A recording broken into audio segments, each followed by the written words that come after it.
Healing Childhood Trauma. And we shall also be going live. We shall be doing this live on Facebook. We shall be recording it so that people can actually get to see what we have been addressing and discussing even in the future. And we look forward to just having comments being sent in to us.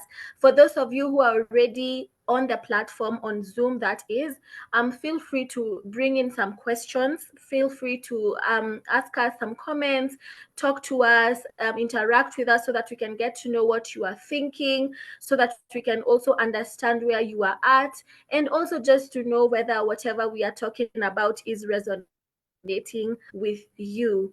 Yeah, so the lines are open.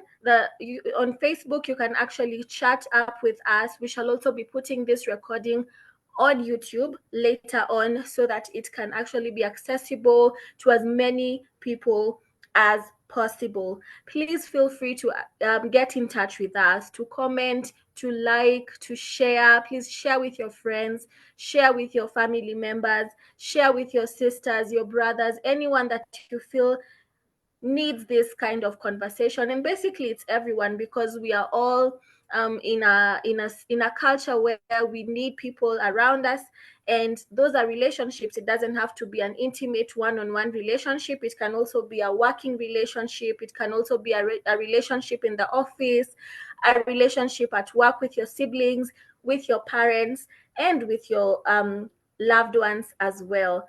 We are waiting for 8:05 so that many people can join this live chat. So please share the link to your friends, to your family members, so that they can also be coming in. Maybe before we begin, Madam Anne, you can introduce yourself and we can go on from there.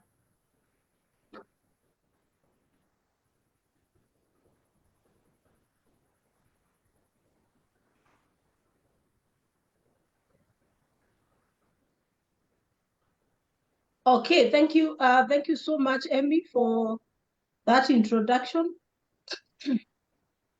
Thank you also for everyone that has joined together with us tonight, and those that will be joining later, and also those that will be joining us online.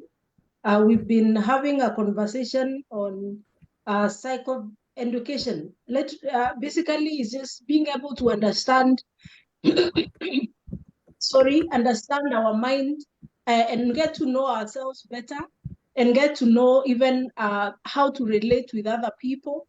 Last time we talked about childhood trauma and how it affects our relationships. So today, more of what we'll be doing is how can we be able to heal childhood trauma, and what are some of the skills that we can use so that we can be able to heal from childhood trauma. My name is Anne Karambu Mwangi. I am a counseling psychologist. I'm also an author. I've written a book. I've written 3 books currently, talking to your child about sex and sexuality, understanding and nurturing your child, understanding and nurturing your teen. Currently working on the one we are just talking about, dating, courtship, and marriage, believing that will be out soon. So thank you so much for being together with us, and thank you for those that have been able to invite their friends. I will get right into the topic for today. So today we'll be looking at healing childhood trauma by understanding self-concept. Healing childhood trauma by understanding self-concept. So when we talk about self-concept, we are simply talking about, okay, we are talking, it's good to, I just define the two, I'll define self. Self is who I am, it is me. I am talking about myself. Then concept, we are talking about the picture I have of myself. So in a complete statement, we are simply talking about the image or the picture or the mental picture I have of myself. The mental picture I have of myself. So maybe just to introduce, you realize that you can either have a positive self-image, or you can also have a negative self-concept. So you may have, and mostly our self-concept is formed from the people we interact with. It is formed from our significant other. When we are talking about a significant other in our lives, it is parent, it is the teacher, it is the caregiver, it is that person who was important to us as we were growing up. Mostly, again, the same challenge we face is that these same significant other are the ones that expose us to the greatest traumas that people go through while growing up. So somehow, because of things they said, because of things they thought about us, because of that, how they described us, sometimes we take that as who we are. And sometimes we even describe ourselves from those words that those people said. And when we are talking about self-concept, again, it's good to realize that when there is trauma in our lives, we tend to define ourselves with the traumas that we went through. If it was abuse, if it was negligence, if it was abandonment, if it was being abused, somehow we look at ourselves and imagine that that is who we really are. The truth is that we are not that. So self-concept helps us to understand, how do I describe me? What picture do I have of myself? What image have I created in my mind about me? So the moment then I understand self-concept, I can be able to heal from trauma and then be able to improve relationships. So our aim tonight is to be able to understand self-concept, appreciate self, and be able to use the skills that we get to build healthy relationships. I don't know whether we've met people who are basically rude. I mean, when they are talking, maybe they are rude, or they react to conversations with outbursts of anger. What happens is that, of course, sometimes trauma makes us remain in that space and almost believe that that is who we are. That is how we are supposed to be, or even to be defined as. So the definition of self-concept, it is the perception that we have of ourselves. It is the mental picture we have of ourselves. Now, perception and a mental picture. Remember, perception, all this is what we have put in our mind about us. So it is the broad view of who we are physically, mentally, socially, and spiritually. So again, it is how we look at our body, that is physical appearance.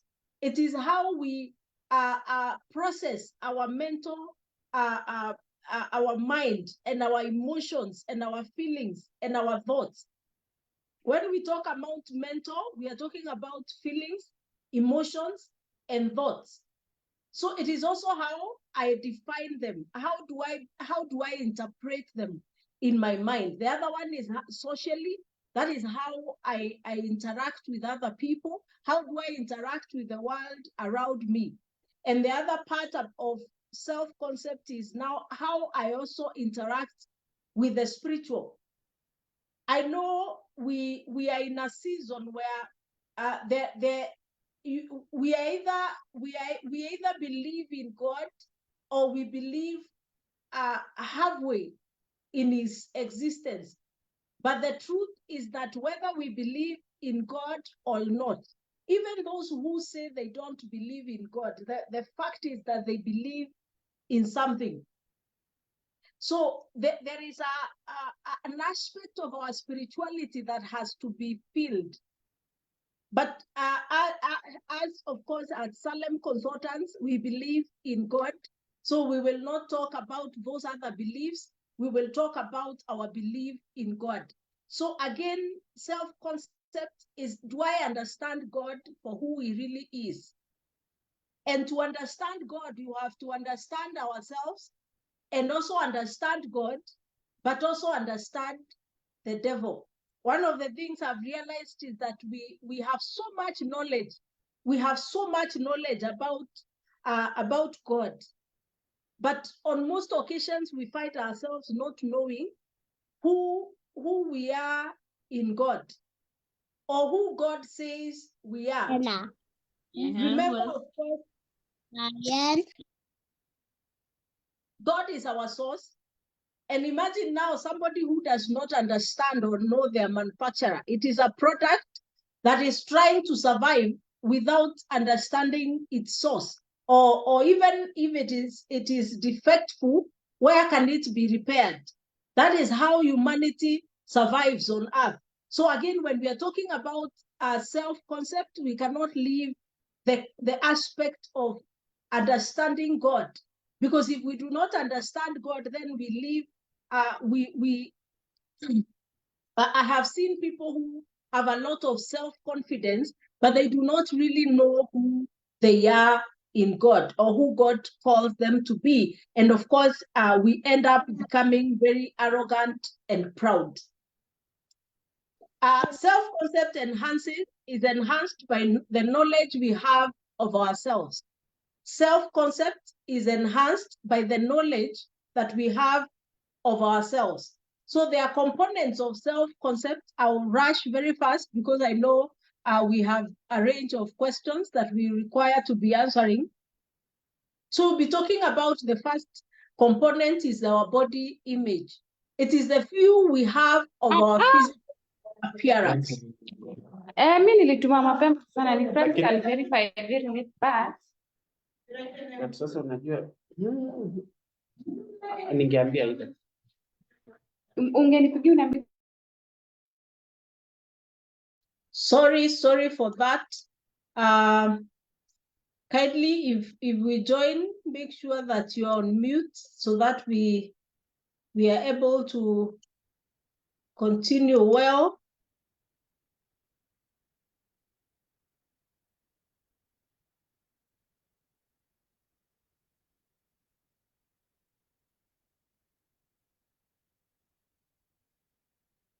Okay, thank you. So I was saying that when the components of self-concept, number one is our body image, then we have self-image, we have self-esteem and ideal self. So we'll be talking about body image, we'll be talking about self-image, and we'll be talking about ideal self.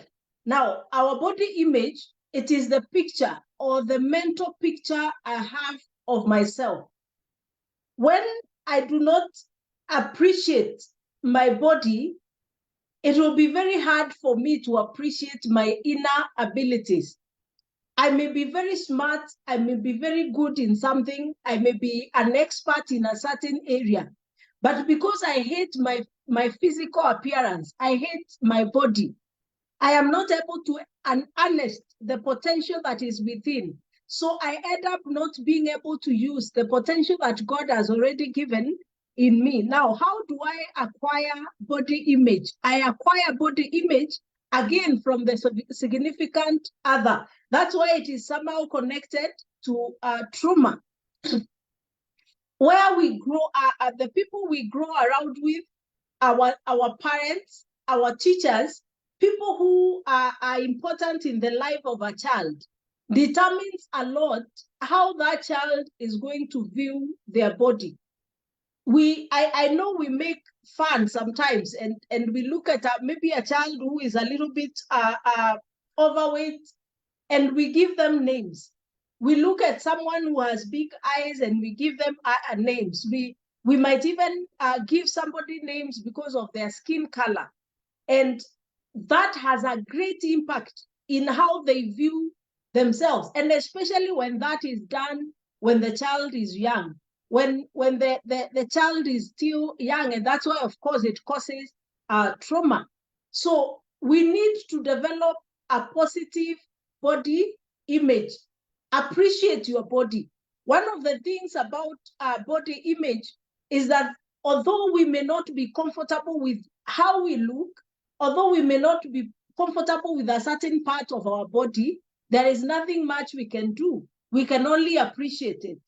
If I do not like how my eyes look, or I do not like that I am black, I don't know whether I'm black, I do not appreciate maybe even my body shape. There is nothing I can do about it because I cannot be able to change it. And you realize there is a lot of, we are really wasting a lot of money because of this part of not being able to appreciate our body image. Many of the industries that are thriving in the world today, it is the beauty industry. We don't like the texture of our hair. We don't like the color of our skin. We don't like, and in the process, of course, we end up using so much to just be able to see a different image of what we did not want. Allow me to clarify, I am not against makeup. I am not against using all those things. But if I am using them to compensate what I feel about myself, then there is a problem. If I cannot be able to be comfortable without them and believe that I am of importance, a person who is needed in the world and in the society to cause an impact, then there is a challenge. Because however much money I use, I will never be satisfied. I'll always be feeling unworthy because I have not appreciated my body image. We will not get too much deeper into that. Then there is self-image. Self-image, of course, again, now we are talking about, remember we said there is physical, that is how the body image. Now, in the self-image, that is where our mental image is. How our thoughts, our emotions, our feelings, and inside here also, that is where our talents, our abilities, our giftings are hidden. Now, remember, if I did not appreciate myself physically, it will be very hard to express what is within. I will be hiding. I will not be interacting with people with confidence. I'll be looking down on myself. So even the hidden potential, I cannot be able to harness it because I already have a wrong body image. So it is important to heal my body image first so that I can be able now to heal also the self-image. Now, the self-image, we are talking about the negative thoughts. We are talking about the negative thoughts that sometimes we have about ourselves. We are talking about how we look down on ourselves and other people. All these things define us. They even define how we interact with other people. Some of us interact with people from a place of insecurity because that insecurity has not come from the person we are relating with, but the insecurity is within us. It is how we view ourselves. Now, the next component is self-esteem. Now, self-esteem touches the social, how we interact with the world. How do we present ourselves to the world? It is the value we give ourselves. It develops by the view we give ourselves and how we accept our body. Now, remember, it is again a contribution of I have appreciated my body image, I have appreciated my self-image. Therefore, then as I'm presenting myself to other people, I already know who I am. I already appreciate myself. I already know what I am offering. I know my talents and abilities. I have appreciated them, and I know they can also even be used to the building of the community or the world around us. So self-esteem is the value we give ourselves to other people. Now, remember when we are talking about dating and courtship. So even as we are getting to this relationship, I am getting into the relationship knowing that I know who I am, I know what I carry, I know my potential, I know my abilities, I know my talents and values. I know what I hold dear. Then the next component is the ideal self. This is the person we would desire to become in the future. Now, remember, this person can be negative or positive. Now, it is determined by the self-concept. Is the self-concept positive or negative? So again, it is informed by the three components: how we view our physical body, which determines how we view ourselves and how we harness the potential that is within us, and how we present ourselves to the world. Determines how we will look at ourselves in terms of the future. Will we believe in ourselves? Will we have confidence with the world? Or even as studying out and becoming answers to people's problems?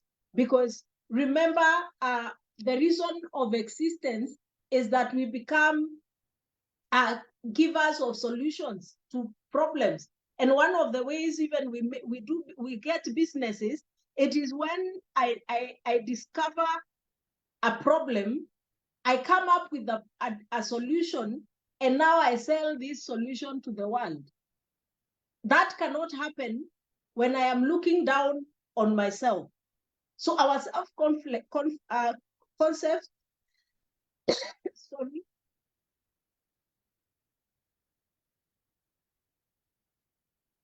our self-concept influences our mood, how we view our physical self, and who we are as humans. So our mood, our emotions, our feelings, how we interact with the world, how we face challenges, how we look at life, how we look at even the potential within us is highly determined by our self-concept.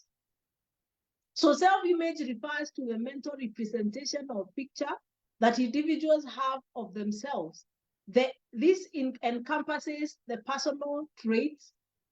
It's how people perceive themselves and believe others perceive them. Personal experiences, interactions with other societal standards, and media influences shape our perception. So what shapes our perception? What shapes the image? That image is shaped, one, by personal experiences. In the personal experiences, that is where trauma may be. Our interactions, how we have interacted with other people. The other one is societal standards. There are standards that have been put by the world. And then again, the media. And I believe when advertising companies are doing advertisements, if there is an area of psychology that they look at, it is this one. And for sure, they have captured our mind completely. It is very easy for them to sell products as long as our self-concept is not well formed. It is very easy for the media to lie to us when our self-concept is not well formed. And one of the areas of challenge is, and that's why, of course, most of the companies introduce products to youth and the teenagers, because they know, of course, they have not matured enough to be able to form fully their self-concept. So it is very easy to be lied to and think this is the cool way of doing things. So even when something is, a product is really destructive to our health, we are not able to look at it, but we follow and do it, not because we want, but because the media said so.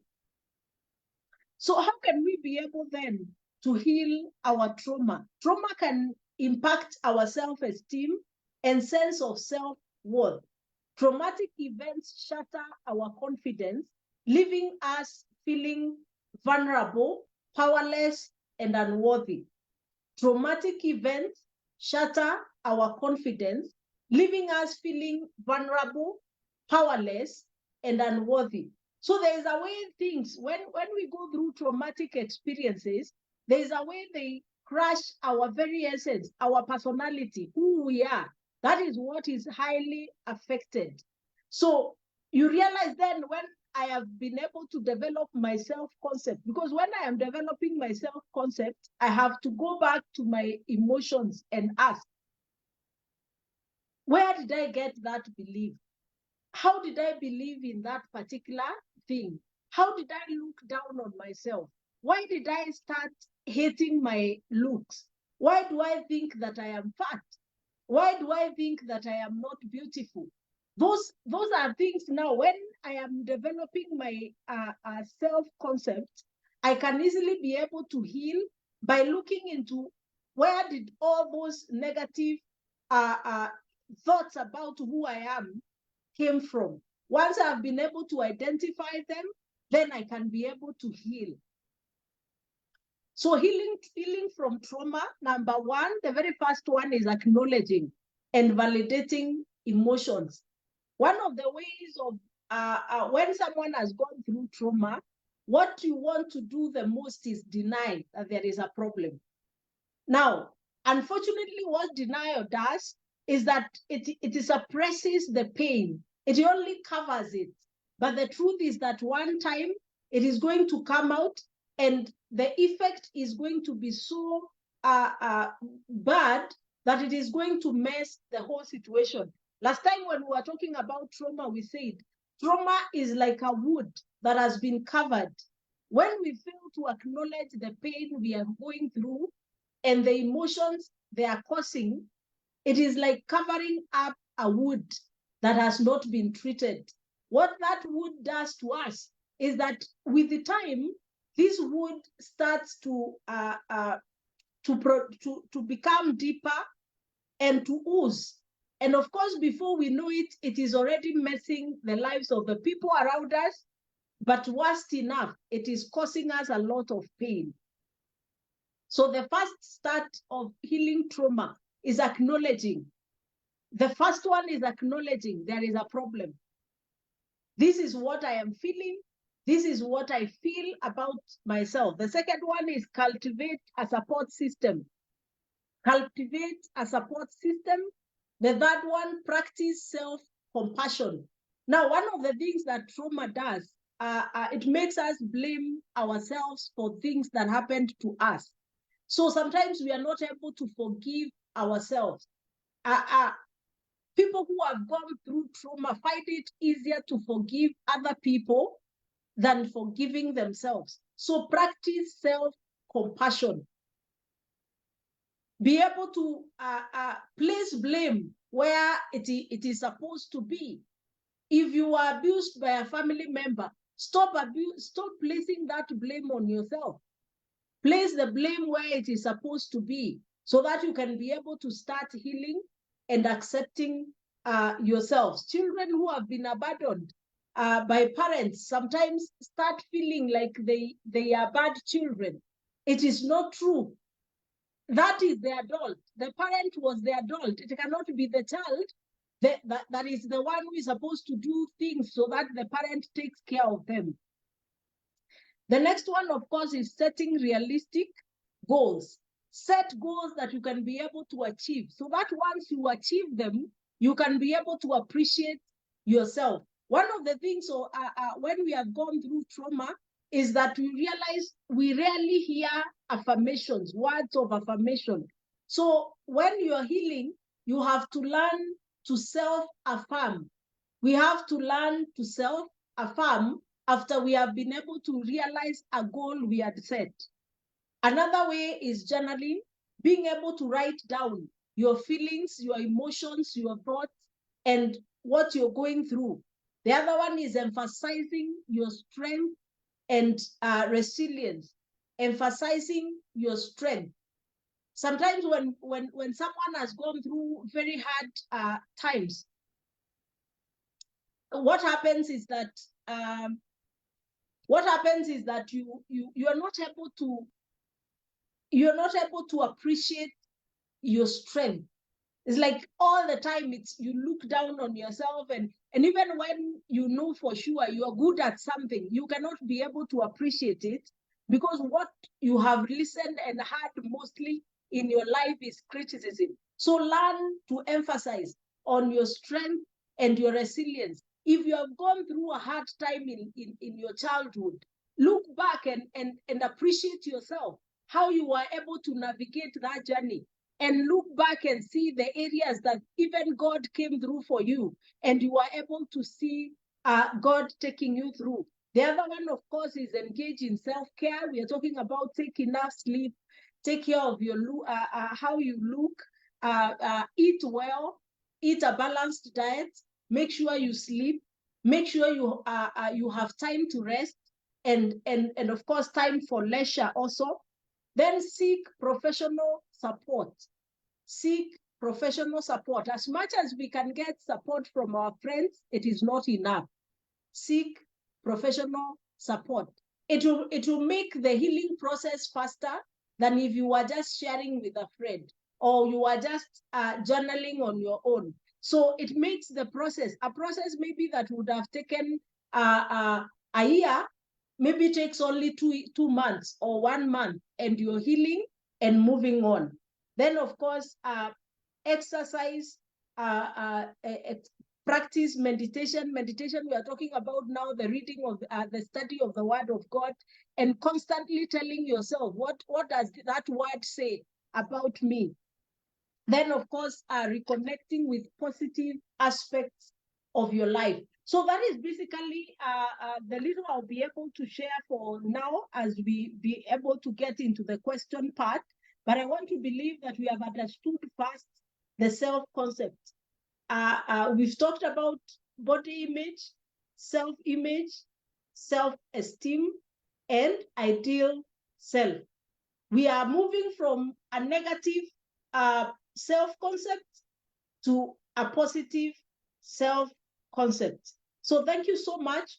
Emmy, you can come in now and bring in the questions. And thank you so much, everyone that has been a part of us. I can see a number of us also are with us online.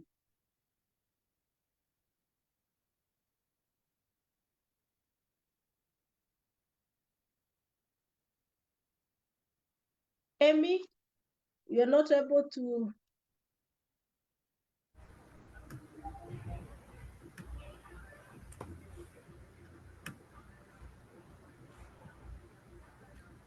Okay, welcome, Okay. Emmy.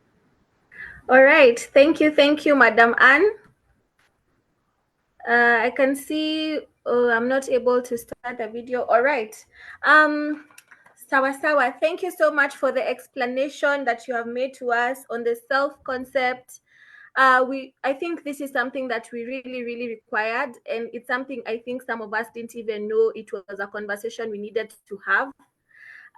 So thank you so much for the conversation and just elaborating on some of these things, like the self-concept, self-image, self-esteem. And I think what has really stood out to me was the point that you have said, that some of these industries are really making a good living out of the fact that our self-concept may not be quite formed. And you said that media can sell a narrative of who we are if our self-concept is not well formed. So I think this is something that we need to really look into to avoid having the media, social media, the press, everyone around us, our loved ones, telling us who we are instead of actually going to the manufacturer, that is who made us, to get who we really are. So thank you for that. I think this is something that is so close to a question that we received this week. And just to get into it, maybe Madam Anne, I hope you are ready with your glass of water so that you can just answer the questions as they come, because today the questions are fire. So someone actually said, in conjunction or in collaboration with the aspect of media and social media telling us who we are, someone said, I have been working on my body. Okay. I bought the finest tummy teas, skin lightening products, and bought fancy clothes. And I'm saving for a Brazilian butt lift and a breast reduction. Wow. I am now attracting high value men as opposed to poor guys. Okay. I am now looking for a nice, rich guy to take care of me and marry me. Where should I find him? I think, Madam K, this is a very loaded question. Yeah, I can hear the person, and I hear like the person is a representation of many, especially young people, and Yes. it is the lie that the media sells to us. It is the lie that, of course, the beauty companies also have sold to us, and we have bought. Unfortunately, we have bought all those lies.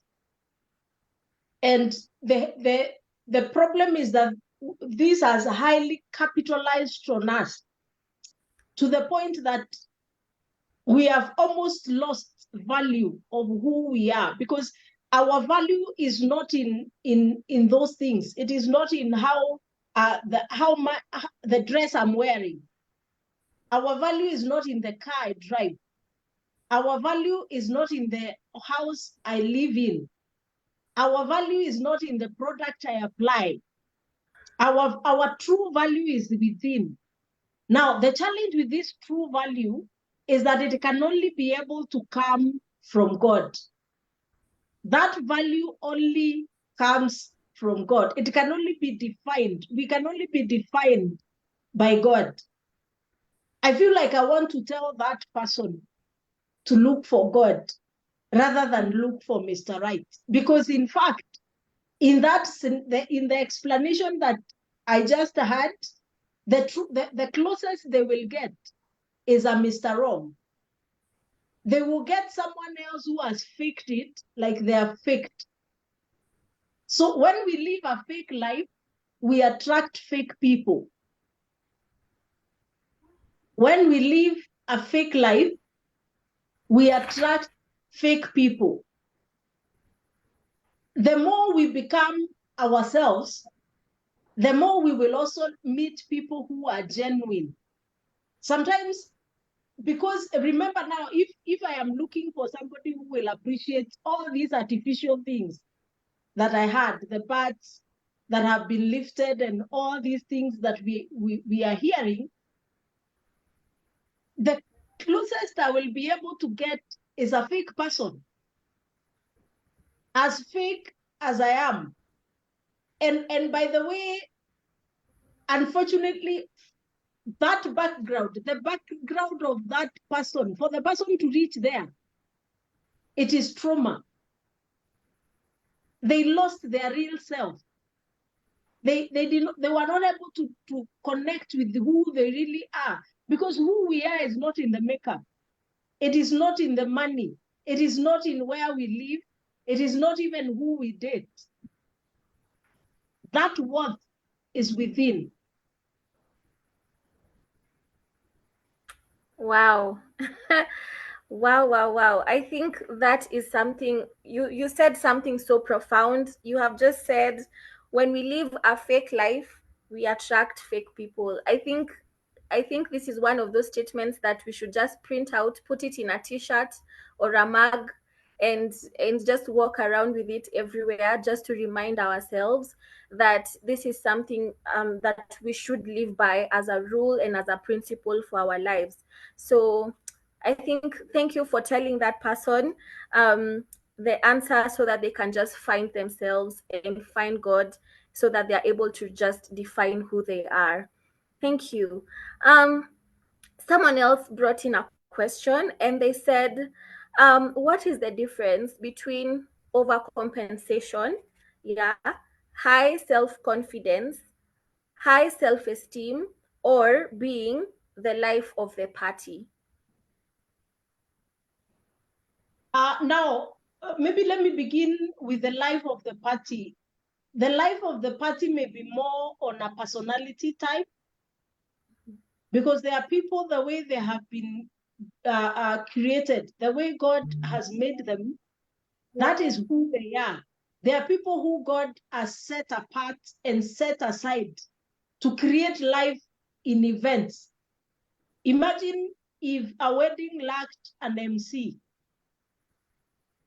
Imagine if we call a whole auditorium and we are supposed to be having a time for entertainment and there is no singer, maybe there is no that comedian. So all these are giftings that God has given us. But also, unfortunately, these are the same things sometimes we use to cover our trauma.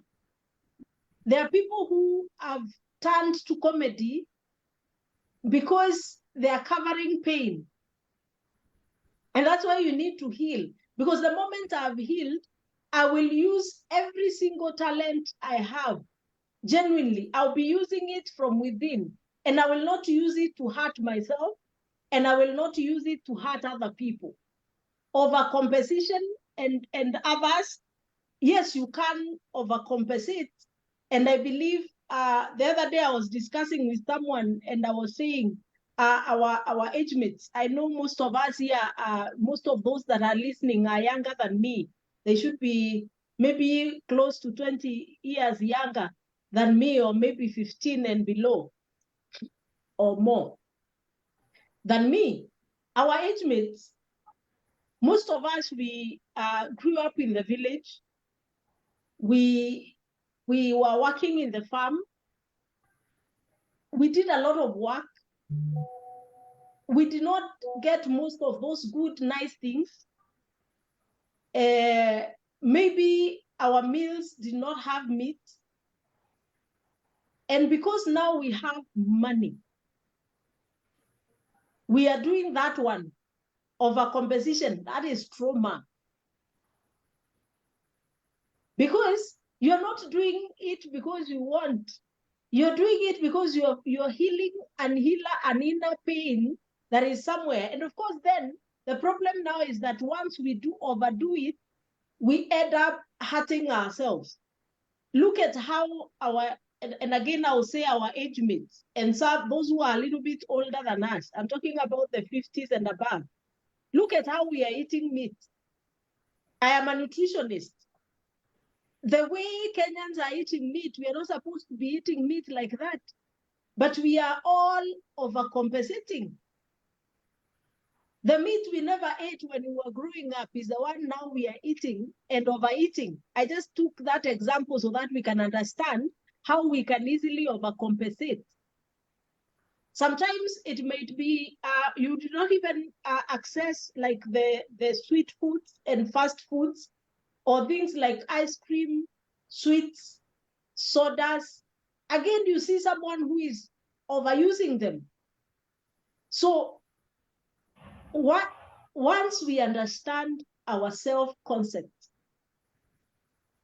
when we know who we really are and why we are who we are, we can't overcompensate. So overcompensation comes as a deficit. There is a deficiency within me that I am trying to fill. The other day I talked about the issue of corruption in Kenya. The reason as to why we buy 5, 10 cars in one compound and we only use one once. We cannot drive 5 cars at once. However luxurious they are, we can't. We are building 5, 10 homes with stolen money. It is still overcompensating. Someone was giving an example, and allow me to just give this story a little bit. An example. Someone was giving an example of monkeys. Monkeys went somewhere and they were given so many bananas. And because they had lived in a dry spell, it was a season where there were no bananas. So all of them went to eat. But there were these particular monkeys. All they did was gather. They wanted to gather as much as possible. That they gathered a lot of them. So others were eating one by one.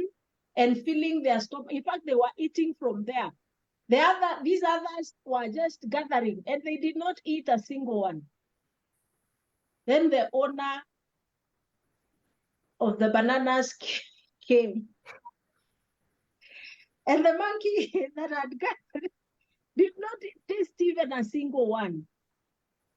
That is what overcompensation does. And that is the mess we are in as a nation. The traumas of lack, poverty, and inefficiencies that we had have made us accumulate. We want to accumulate as much as possible. We are accumulating. But you know, like the owner of the bananas, who is God, when God knocks, it doesn't matter how much you had accumulated. You go back and you leave all the bananas to the owner. Wow. I don't think I ever thought of it like that.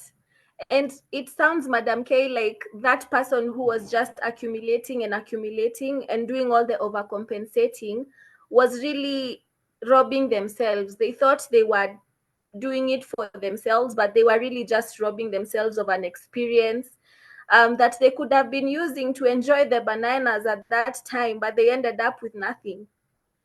You know? Wow. Thank you for that. Thank you. I think overcompensation has stuck in our minds. At least for me, it has, in terms of the bananas. All right. So on to another question. I think this is closer to the first kind of question that we had spoken about. And this guy says, I am a single guy on social media a lot. I keep seeing the same kind of females with he said with BBLs. I'm assuming this is the Brazilian butt lifts, wigs, tight skirts, and makeup, heavy makeup. I think they look really good. I guess my algorithm is helping me out. I don't see them in real life though. I find myself being too picky with the girls I am meeting.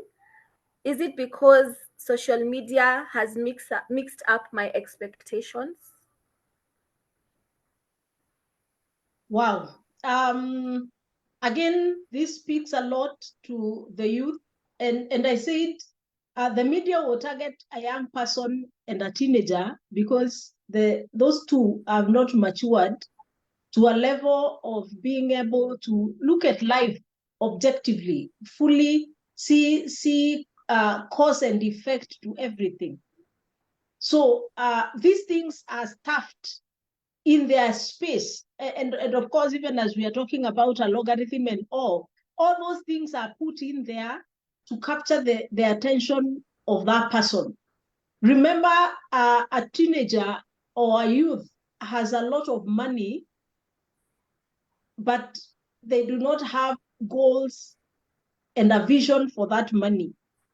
Up to almost the age of 30, 35, many young people don't know what to do with money.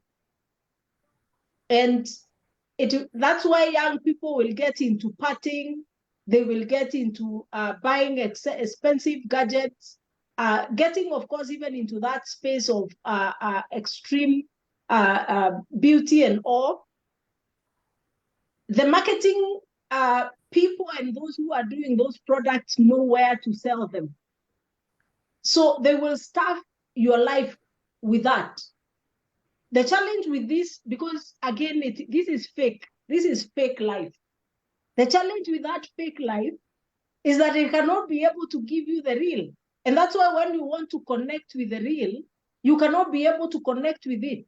Now, these attachments, these things that we buy, those Brazilian things, there will be that time when I'll require to put them off.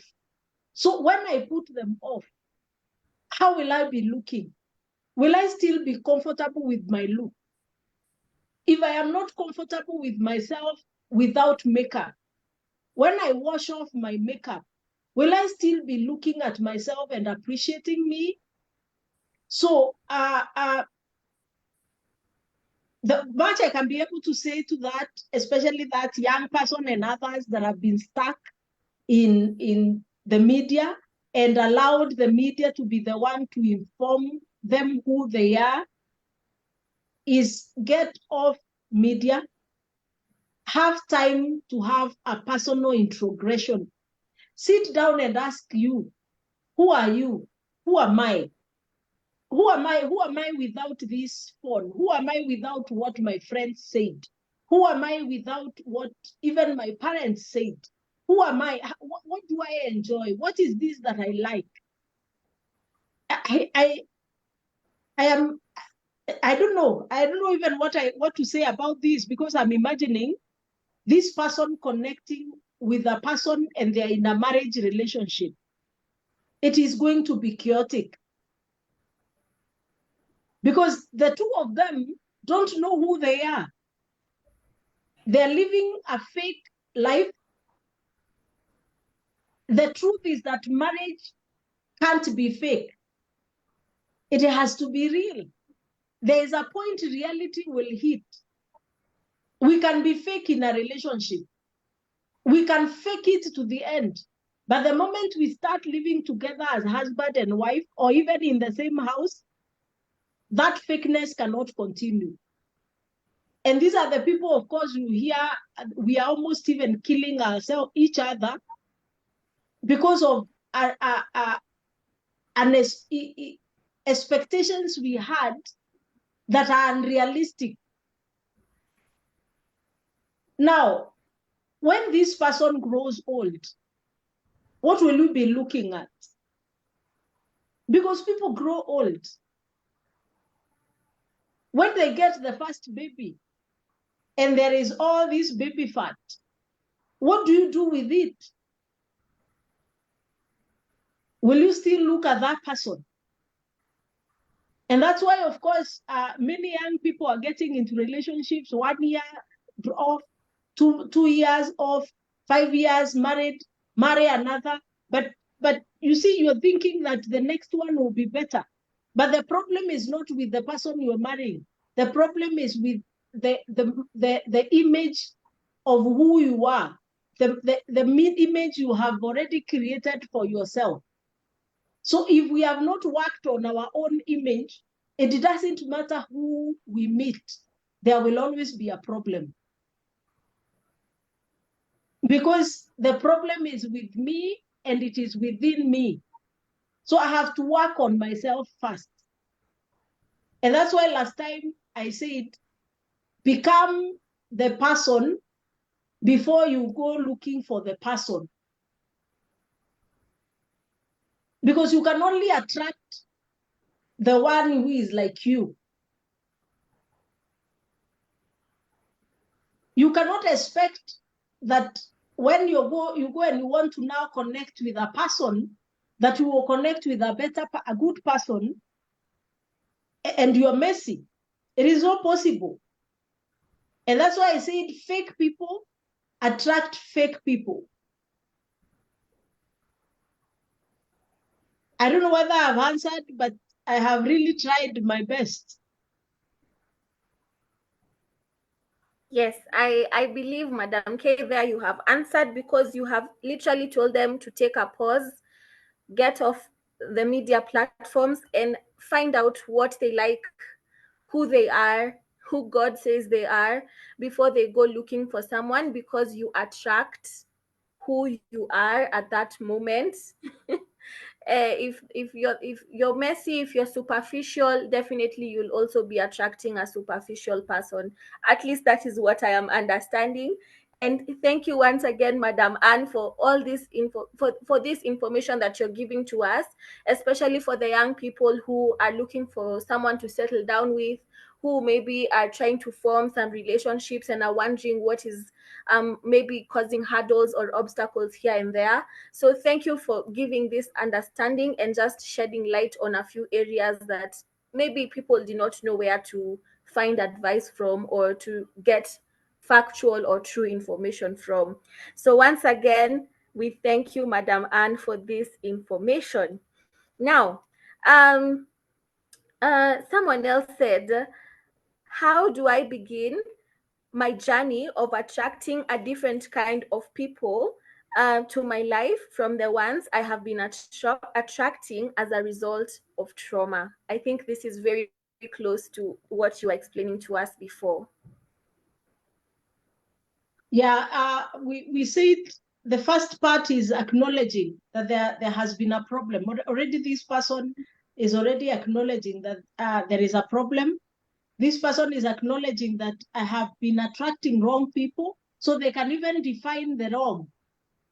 You know, sometimes we say that we are attracting wrong people, but we do not even know who are these wrong. What is this wrong?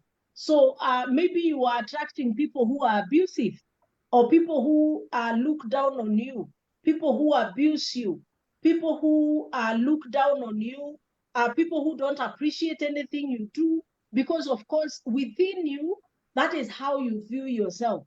So that is the kind of people you are also attracting. Or you are desperate for love. So whoever gave love is the one you opened your heart to, because that is what trauma does. You find yourself very desperate for love. So as long as someone has shown love, you receive it without question. Or you may also not even be able to know the definition of love. Many people who have gone through childhood trauma, especially children who are neglected when they were young, or they were abused when they were young, or the parents abandoned them when they were younger, are not able to really have a true definition of love. So even when they meet people, although now again, it is even what we define love as. Remember, sometimes we define lust as love. We define lust as love. When you are in the teenage years and when you are a young person, in the young adult, and this is up to around 25 years, we are not able to differentiate love with lust. And that's why many of us at that age, we talk about love at first sight. Sometimes it is lust at first sight. So it is just simply the chemistry of my body and the chemistry of the other person that clicked, and we call it love. So again, you may not have been able to really explain what love is. So sometimes it becomes a little bit hard even to just know how to relate with a person. So now, once you've been able to understand yourself and you've been able to understand your journey, you can now get an opportunity of defining all these. Define love, define marriage, define dating, define courtship, define marriage, define love. Be able to define them for yourself before you get into them. Unfortunately, and I think this confusion, I don't know when we are getting out of it. We get into relationships without goals. We get into a goalless relationship. I hear nowadays young people talk about namfeel, namlike. I mean, and when you ask what are your intentions in this relationship, they have no idea what it is. So if I'm in a goalless relationship, I will do all manner of things in that relationship and I will mess my life. So because I have decided to heal, now I will not get into a relationship to feel good. I will not get into a relationship to avoid loneliness. I will not get into a relationship to feel whole. Because when you are dealing with trauma, sometimes you may get into a relationship so that you can also be like everybody else. You think by getting into a relationship, that is what makes you complete. You are complete without a boyfriend or a girlfriend. You are complete.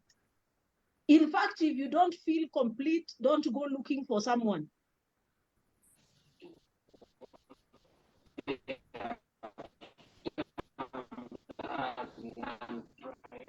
areas at a time when the government needs to have it. So if you know you are not whole, you have not accepted yourself, you are still feeling deficient of yourself, please don't go looking for someone, because you will mess their life.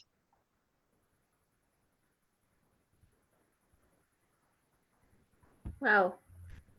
Wow, Madam K, you have begun slapping us and hitting us with blows of truth. And I think, speaking for myself and maybe others here on the platform, we are not sure how we feel about it yet, but we know we appreciate you for telling us the truth. So you have said, be the person before you go looking for the person. And you have also said, if you do not feel complete, do not go looking for anyone, because you're going to destroy their lives. Wow. Thank you for that. I hope the people who are currently watching are taking notes like I am and getting information, as much information as possible. Please interact with us on the platform. Please give us comments. Please share with us what you are learning, what you are feeling, what kind of emotions this particular conversation is stirring up in you. Someone here on Zoom has said, this is something. Someone else has said, thank you for the good presentation. That is Nema.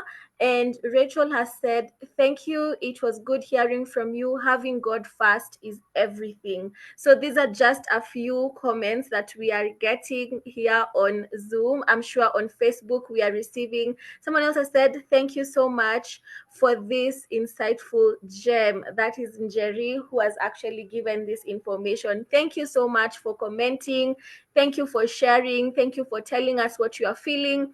As for me, I am just taking notes, as many notes as I can possibly take, because I understand that these questions are just a small percentage of a large demographic, a large population, and of what people are actually feeling and going through. So once again, Madam K, thank you for taking the time to just take us through this session. There's another question here. Someone said, I feel like I criticize my partner too much for anything he does, and he has stopped confiding in me. I feel like he's talking to someone else about stuff he used to tell me. I just want the best for him, but fear I am pushing him away. How do I rectify this? Hatred, criticism, doubt, anger, and forgiveness. Those normally are emotions that we carry, and they are transferable. So on most occasions, when you are too critical, it is because you also criticize yourself a lot. So a way of, so that you pass the blame and it is not you, so that the blame does not come to you, you normally pass it to the other person. I don't know whether I am getting it. Maybe let me give this example. People who beat people, people who abuse people in relationships. These men and women, nowadays even women batter men. The wife and the people who batter men and batter women.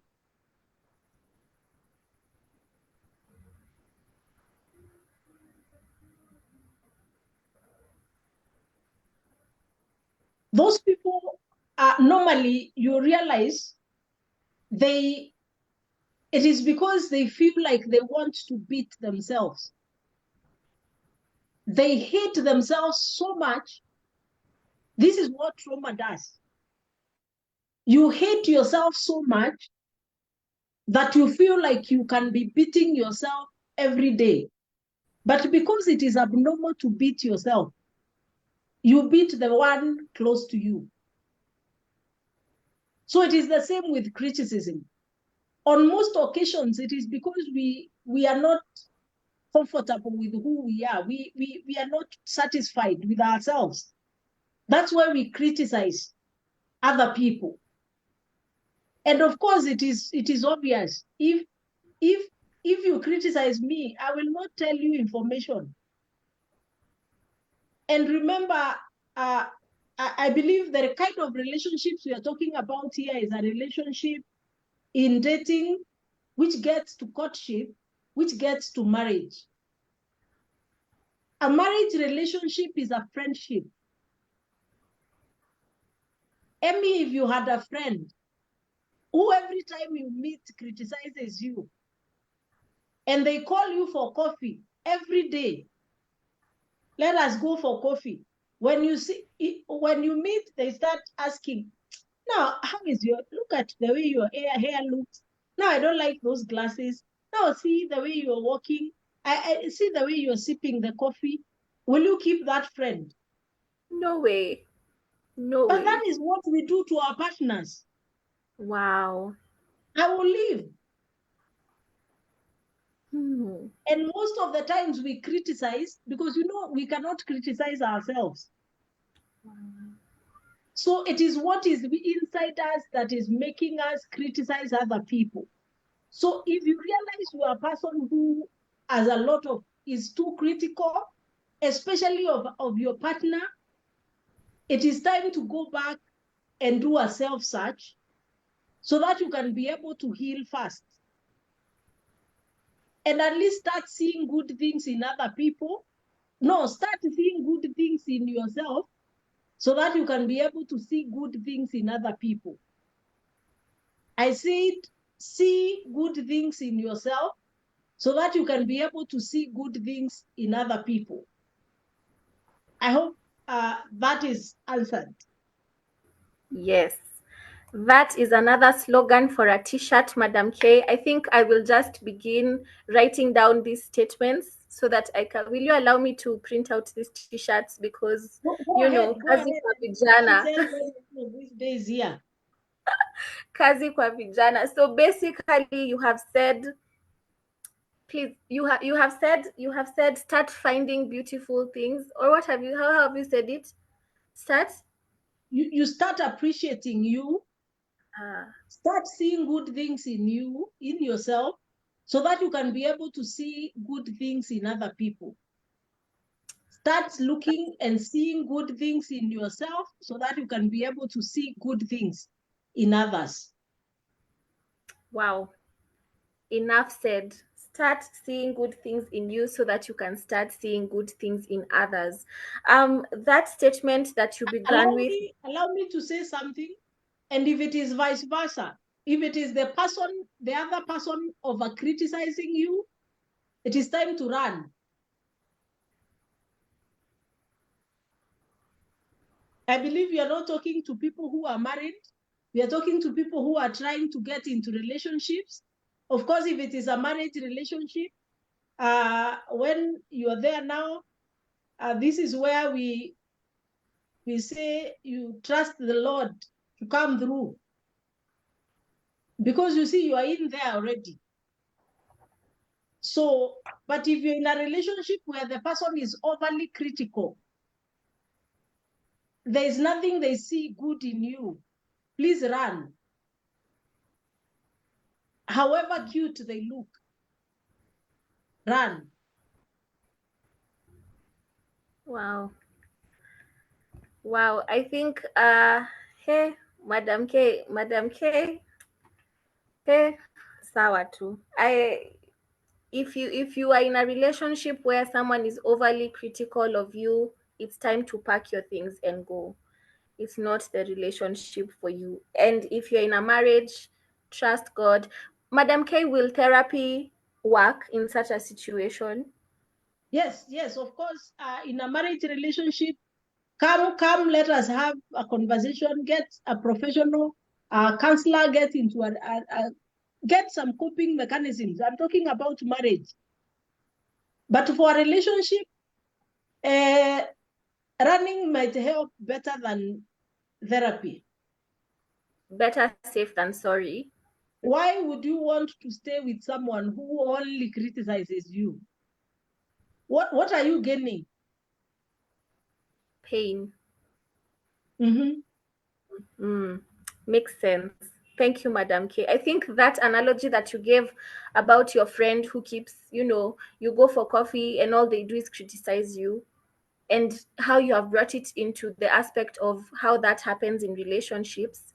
I think that has brought it home.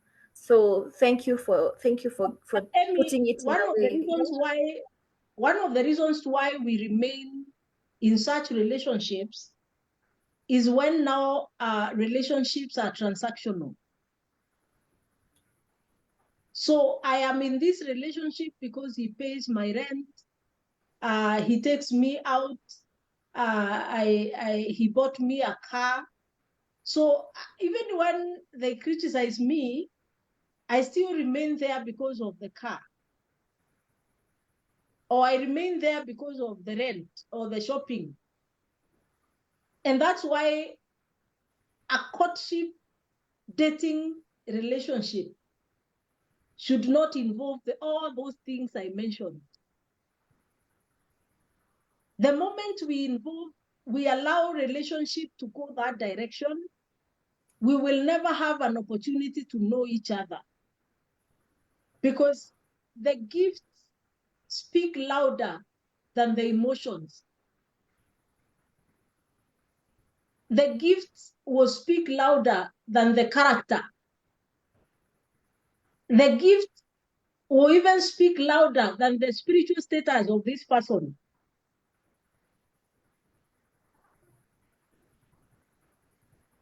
So somebody will remain in such a situation because it's not a relationship, because of it is a transaction. Yeah. Wow. I think you have brought it home 100%. I can see time is really catching up with us, and we still have a few more questions to go. So let's see if we'll be able to finish them on time. So someone else said, "I'm a pretty successful and outgoing, handsome guy." Wow, this one already knows they have it going on for them. "I have a lot of friends, male and female. I, however, feel used sometimes. Am I selfish or stingy for wanting to realign my friendships?" I am normally very careful when I hear people saying that I have a lot of friends. Anytime you find yourself in a crowd of 10 and you are calling them friends, they are not friends. That is a crowd. Amy, can you share your secrets, deep secrets, with the 10 people? Not even with two people. I'll find it difficult. So now, how are you calling a crowd of 20 people your friends? Okay. And the most likely thing, when we find ourselves in such spaces, we have lost ourselves.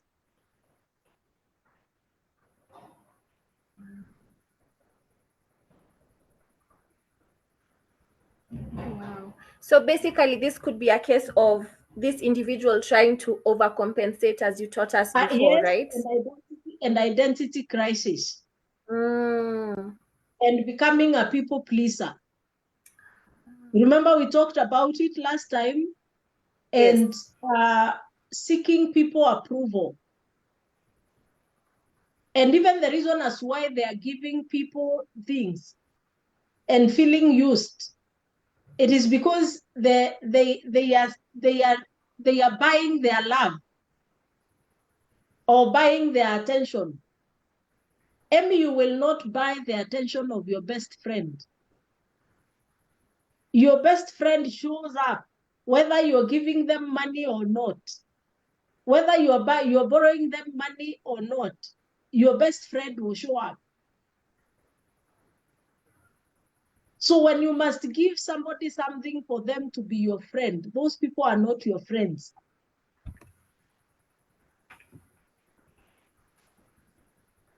Wow, I think that sums it up. When you said, can you share your secret with 10, 20 people?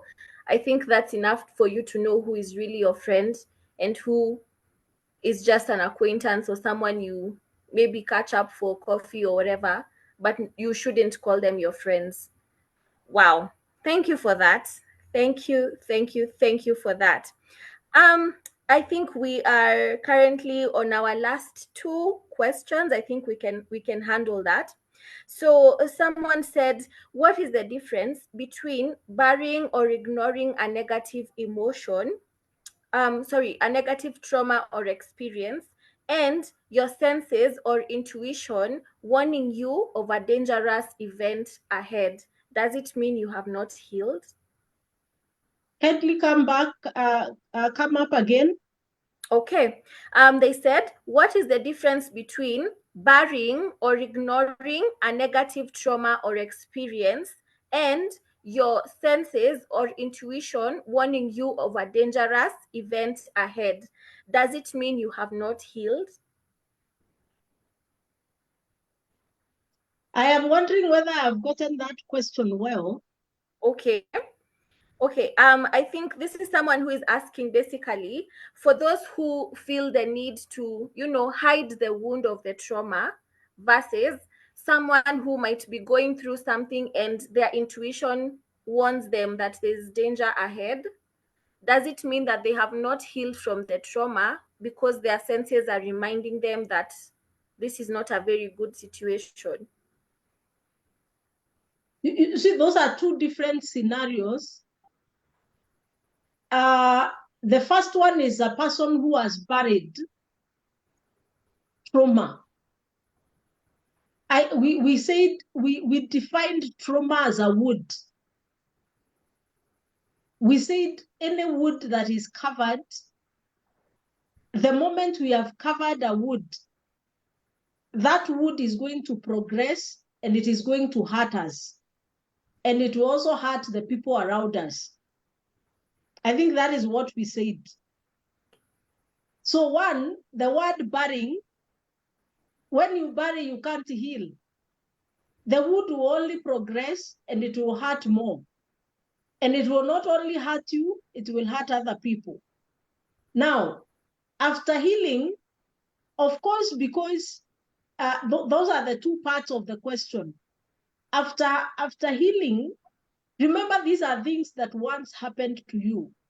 So there will be triggers or things that will happen to us and remind us of what we went through. So it is being able also to identify the triggers and know them, and also not allow them to then control our life, but still take care of our emotions, take care of our feelings and thoughts, because if triggers are not well managed, they can take you back to the trauma. It is just like relapse in alcoholism or in drug and substance abuse. Anything that awakens the same emotions that I used to have can make me go back to the same state I was in. So it is important to be careful of how we manage the triggers and identify them and not ignore them. We said that the beginning of healing is identifying that I have a wound. This wound is hurting and I need to heal. That is healing. That is where healing begins. So even after healing, there are triggers. There are things that may come and start reminding me. Like now, when I was describing about a wound I have on my skin somewhere, anytime I see that scar, it reminds me of what happened to me. Does it mean I have not healed? No. It is an experience I went through in life. It just reminds me. But I don't feel pain because I got healed. The same way with the triggers. They don't make you feel pain because you've healed. But if you allow them to remain there and you entertain them, they can easily hurt you, or you can go back to the same cycle again. And Emmy, I can see a question in the chat. Okay. Someone, I see we had left it at Njeri. Amy says, we are grateful for the rare truths that no one wants to talk about.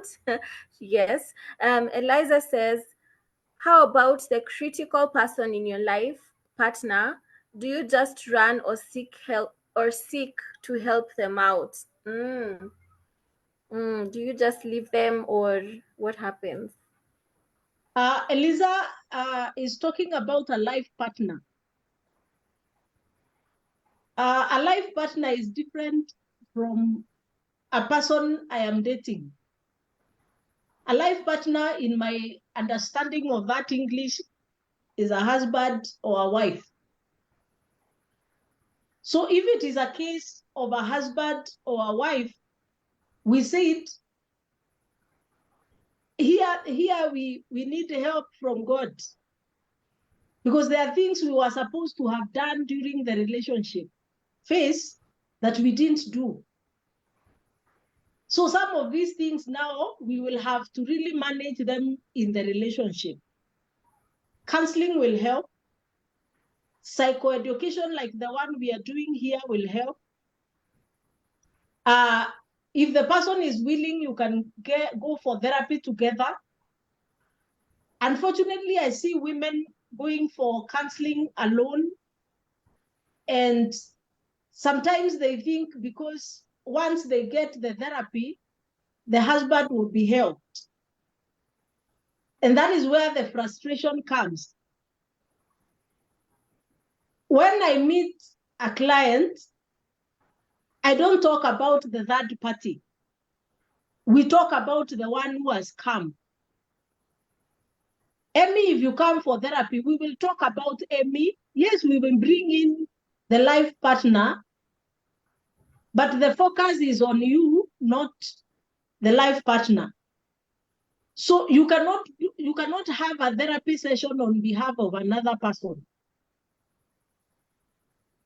Because even if it is trauma that person has gone through, you cannot understand the feelings, emotions, and the thoughts that have been associated with that trauma, even if you went for therapy. So if the person can accept, it is good you go for therapy together. If they can't, be empowered. Know how to deal with the criticism when it comes, because now you are in the situation. And one of the reasons as to why I said in a relationship, run. If you run and that person really wants you in their life, they will look for you. And when they come back because you ran away, you will have an opportunity to tell them, I went away because you are too critical person, and I cannot allow you to demean me. That's why I left. And for me to be able to come back into your life, it is either we get healing, or we decide that this thing is not working for us. So if it is a marriage situation, definitely there will be some work to be done. Therapy will help on your end. It will give you empowerment, but you cannot be helped on behalf of the other. It can only be if that person is willing. It is just like if I'm the one who is having malaria, or we are both of us suffering from malaria. Can I go to hospital and tell the doctor, treat me on behalf of that other one? It is not possible. So I will only be treated alone until the other one decides to go for treatment. Emmy, I don't know whether you can hear me well. I don't know whether we are having a challenge with the network. You can hear me? Yes, we can hear you. Okay. I don't know whether that question is answered. Eliza, kindly, you can just say something. Just write something there. I don't know whether you're still with us or she has left. I think she has left. But yes, that is the much we can say. So if it is a marriage relationship, yes, help is available, but it is work. Remember, we said any matters of trauma, there is a lot of work involved. And both parties have to be willing to be helped.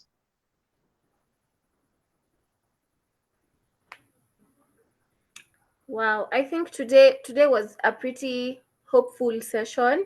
You are giving us a way forward and basically just telling us that there is hope and light at the end of the tunnel. Just because there's trauma involved doesn't mean that this is not something that can be fixed. It is. If it is a marriage, therapy is available. Seek the face of God, and also just work on yourself, empower yourself, find out who you are, and yeah, pray to God that the other person also finds it in their heart to be willing to go through the help that they need. Madam K, maybe you can answer for us one last question so that we can wind up the session for tonight. And this is, what are some everyday things I can do for myself and my loved ones as a way of self-care and healing? We said, number one, acknowledge that there is a problem. Acknowledge that you have had a challenge in your life. I think our biggest problem with trauma is that we walk in denial.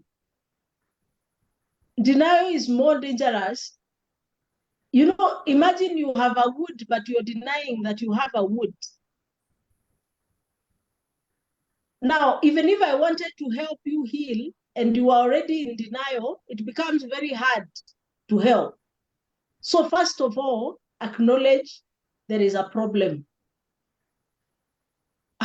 What are some of the things that would tell me I have challenges of trauma? Excessive anger, bitterness, unforgiveness, self-criticism, over-criticizing myself. Now, this is the same criticism that will pass on and I start criticizing other people. Issues of seeking to people to affirm me without knowing that I can be able to also affirm myself. Lack of confidence, self-doubt, self-hatred. These are things that tell me that I have a problem.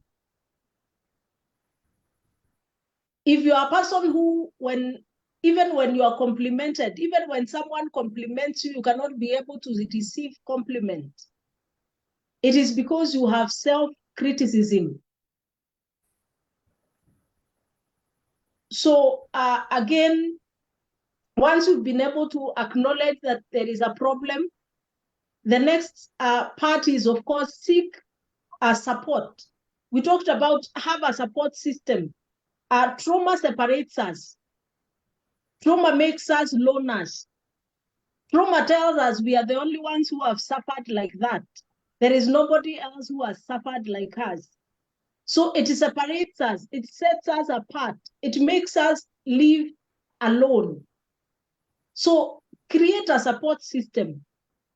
Connect with people that believe in you, people who you can share your life experiences. Connect with people. The next one, of course, now, and this is what we were talking about today, have a positive self-concept. Who do you tell yourself you are?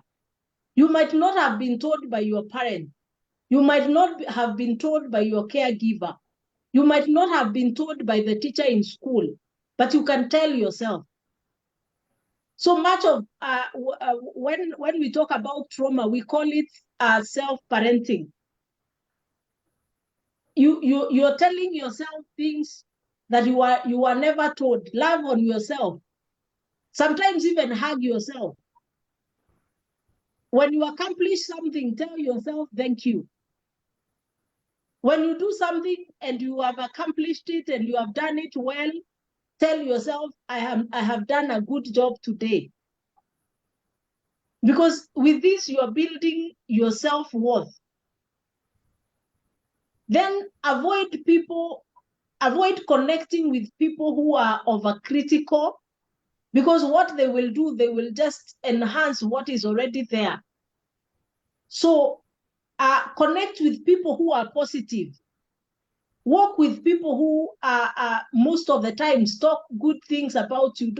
Don't engage yourselves with people who are overly critical. Then we said, seek professional help. Go for counseling. I know in Kenya we say counseling is expensive. But the moment it reaches depression, medication for bipolar, medication for schizophrenia, medication for depression, they are not cheap. I can assure you, therapy is cheaper than that medication.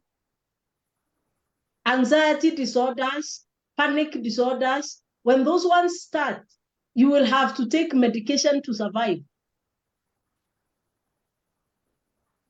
So it is not cheap.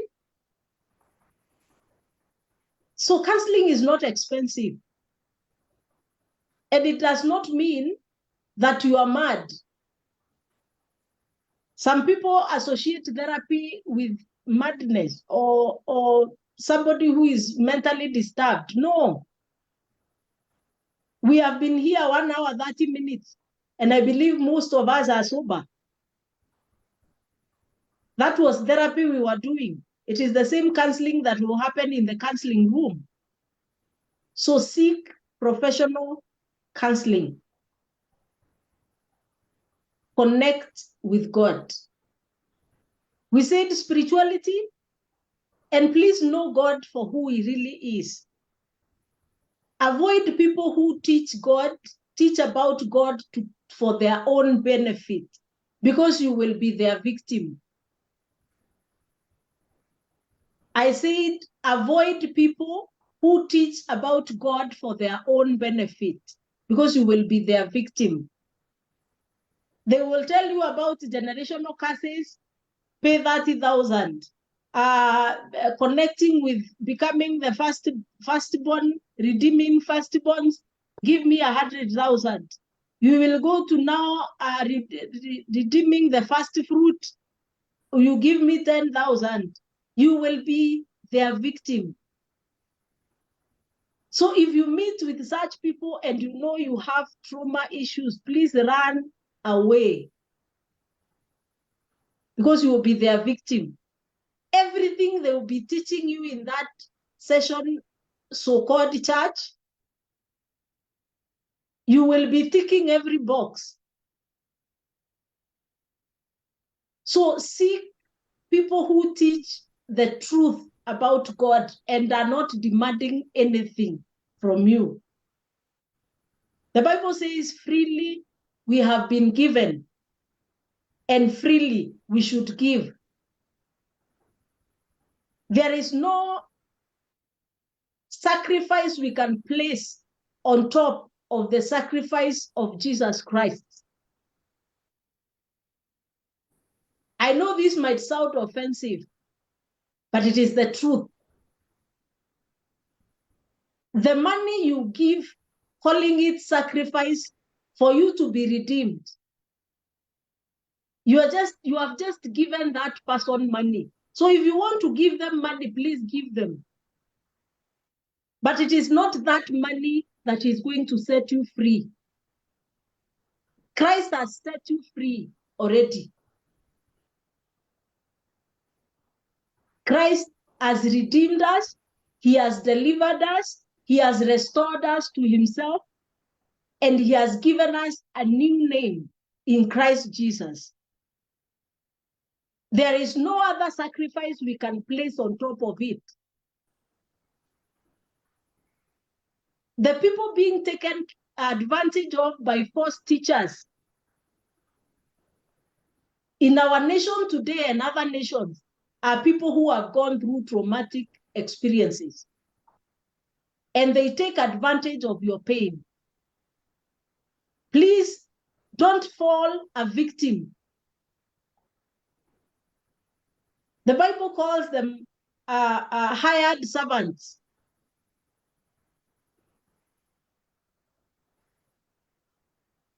A true shepherd will lead you to still waters, will lead you to places that you are going to get refreshment. They will not slaughter you on their altar to gain from you, yet you are the one in pain. So connect with God genuinely. God heals trauma.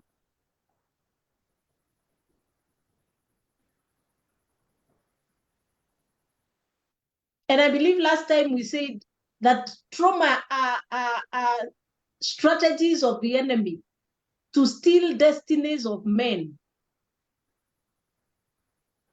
So remember also the devil partners with those false teachers to teach doctrines of demons so that we continue to remain in that cycle of trauma, so that again we are not able to access our destiny. But our destiny has already been secured in Christ Jesus, and you don't need to pay anything. If you want to give a gift to the servant of God, please give that gift as a gift, not money payment for your healing and deliverance.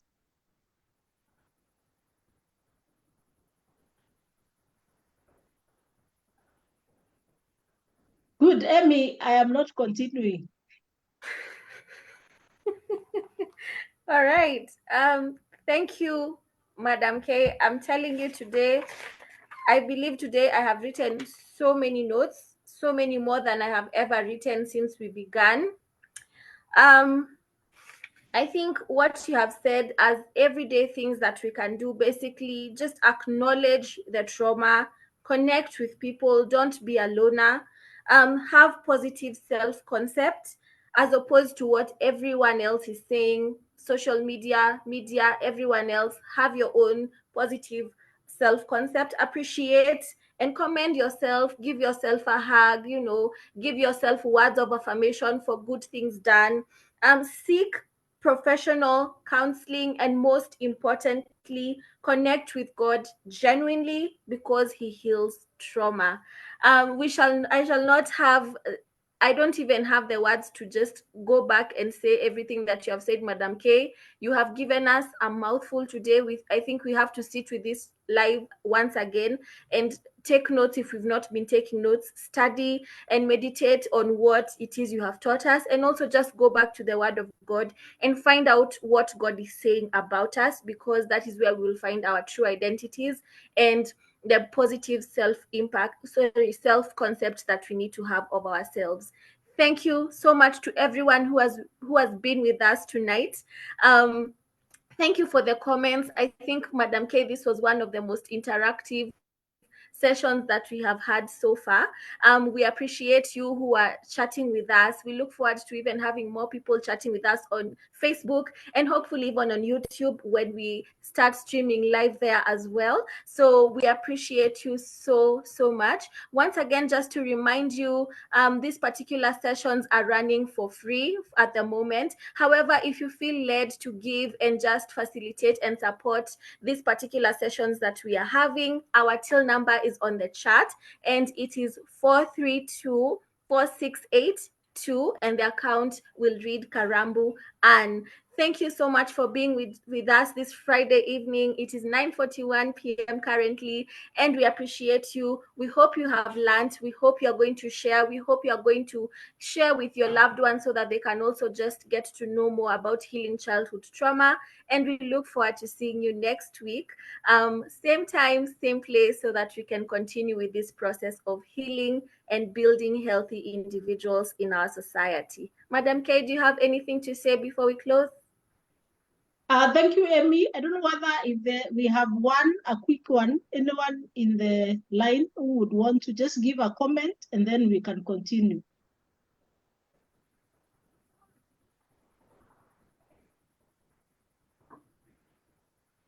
Just one of us who would want to say something live, those on Zoom.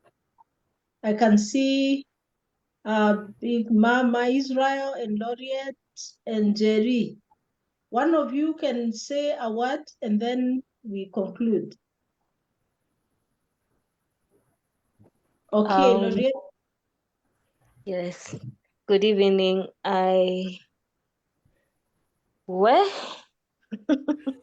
Today was that day, and I am grateful to God. I don't know.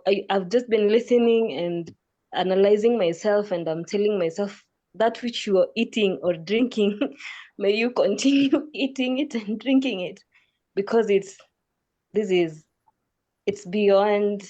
I don't know. It is for me. I thank God because He ordered my steps to you, for you to just help me in this journey.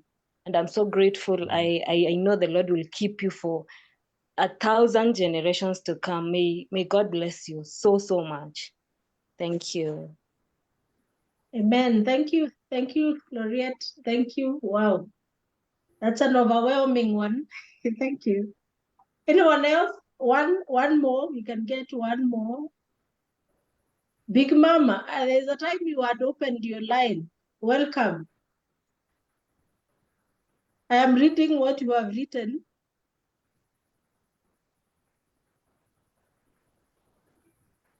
Or Jerry or Israel, one of you.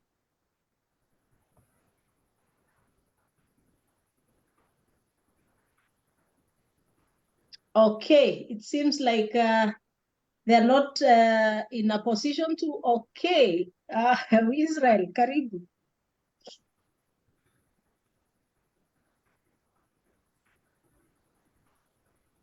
Welcome.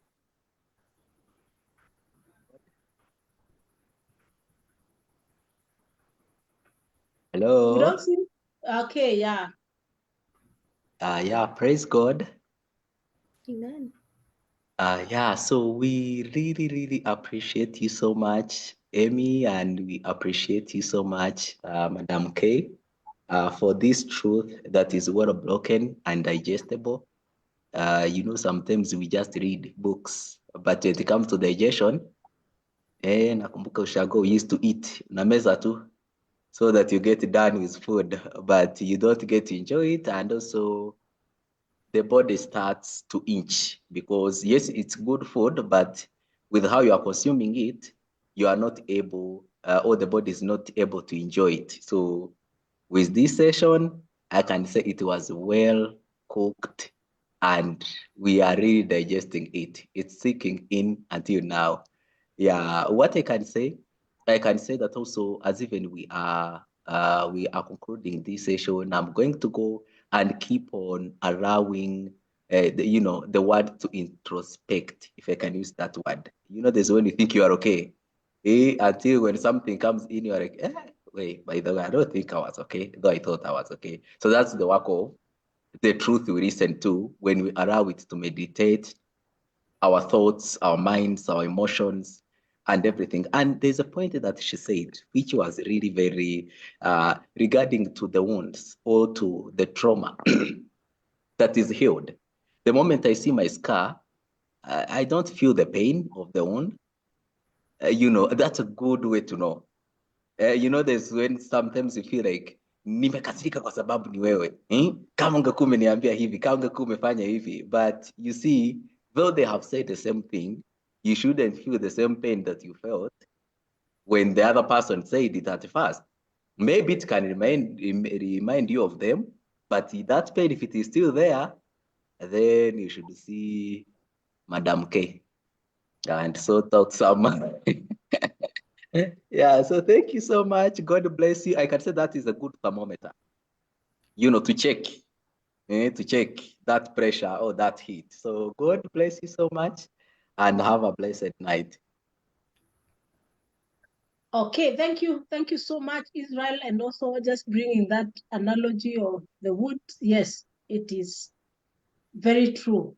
Allow me to make a prayer. Today we've really taken too much time. I'm sorry we went ahead of time, but I think it also became the most interactive session we've had. So let us pray.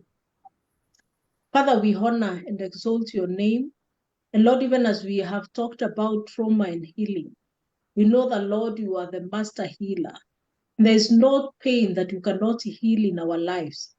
And Lord, now I submit the listeners and those that were with us online, that if there is pain they have experienced in their life and the enemy is targeting to steal their destinies, I pray that their destinies will be restored in you, O God, as you begin a healing journey tonight in their lives, in their marriages, in their relationships, even in their places of work, oh God, as they interact with people. I pray for productivity. I pray for increase, and that, Lord, you will be glorified even as we continue with our lives and as we glorify you even in our relationships. We thank you and we honor you. For this we pray in Jesus' name. Amen. Amen. Thank you so much, and have a blessed night, and thank you for joining us. Looking forward to seeing you once again on Friday. This is becoming better and nice every day. I want to believe that we are all growing and increasing and becoming better, and I know we will begin powerful marriages, great families, and great communities that are Christ-led. God bless you.